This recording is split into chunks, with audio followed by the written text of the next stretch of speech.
Hi y'all, here we are back, Outliers Day 2, and we are preparing to begin reading.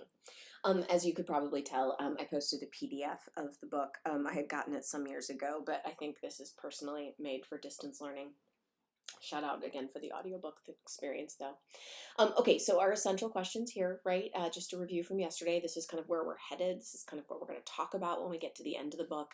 And so you're considering the way that Gladwell uses anecdotes and case studies and facts and statistics and expert opinions, a great range of evidence, in order to provide evidence for his thesis, which we talked about, right? Okay, before we start, I've got two little things that later on in the book you'll wish you'd done if I don't ask you to do them at the beginning of the book. So traditionally I've always given class time to do this. So feel free to go ahead and do this, pause the video, go on ahead, or just read on and then be bummed you didn't do it when we get to chapter 3.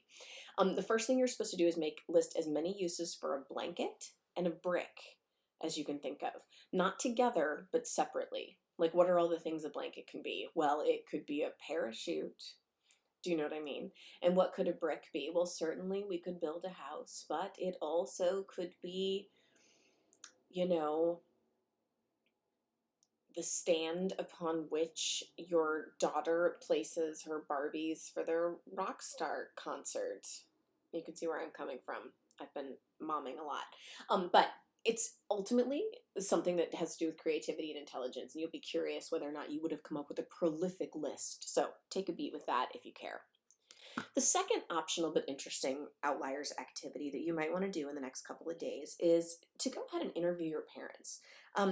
It's interesting. When Dora and I were younger, when we were part of sort of like honors slash gifted education, our experiences were really similar. The screening tool was an IQ test.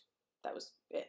And ultimately, based on your IQ or your potential for learning, you were admitted into honors classes and you were admitted into the gifted program. Mine was called Apogee.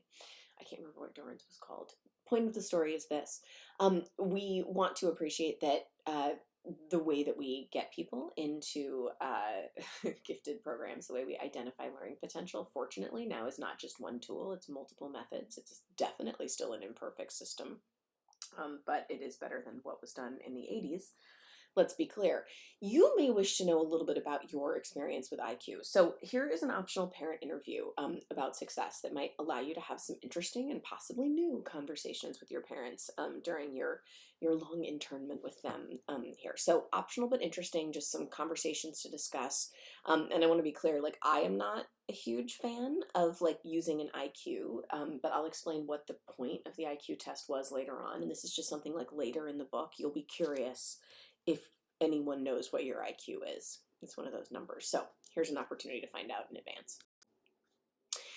So like I said, guys, one of the reasons we're reading this is an interesting page turner of a book-length persuasive essay. We always ask you to write persuasive essays, but we don't necessarily show you the really long form. So Gladwell is going to present evidence, okay, for his analysis. So I took our essential questions here and I kind of turned them into sort of smaller ideas.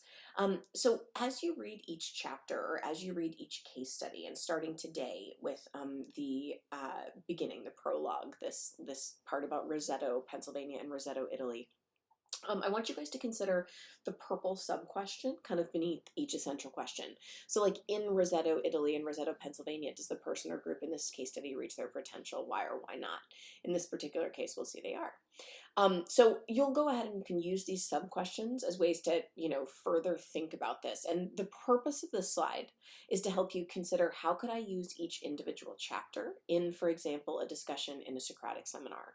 So use this as a guide for your reading. And, if you kind of can answer these questions, then you probably kind of get your chapter. Now, again, nothing's going to be collected. Nothing's going to be written down. Nothing's going to be turned in because we're in essential learning. But these is the type of tool that you would want to develop and have as you read.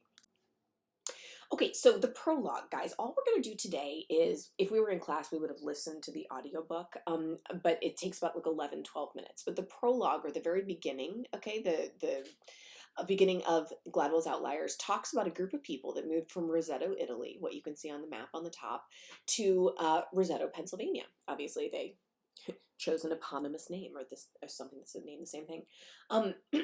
Roseto, Italy when those people came over here, they became like incredibly healthy in like a weird way. And so we want to consider the way that with their health made them outliers. So ultimately, Gladwell presents this first little case study as a taste of the way that he presents evidence. So I'd like you to go ahead and I'd like you to read the Rosetto mystery for today for the rest of our essential learning time. And I'd like you to consider the essential questions that we've talked about and also the way that Gladwell presents evidence for his analysis. In what ways were the citizens of Rosetto outliers? What evidence does he present? And then what can we learn, right, about outliers from this case study? So what I'd love for you to do is to go ahead and read that. Think about Italy and the United States, much like sophomore year is kind of about Europe and Latin America, and then, junior year is about the United States. This book kind of has this prologue that bridges, the content, the history content of the 2 years. So let's take a look at what that looks like. Have a great read, you guys, and I will see you again on Monday for Chapter 1, The Matthew Effect. There will be a short video before and after you read.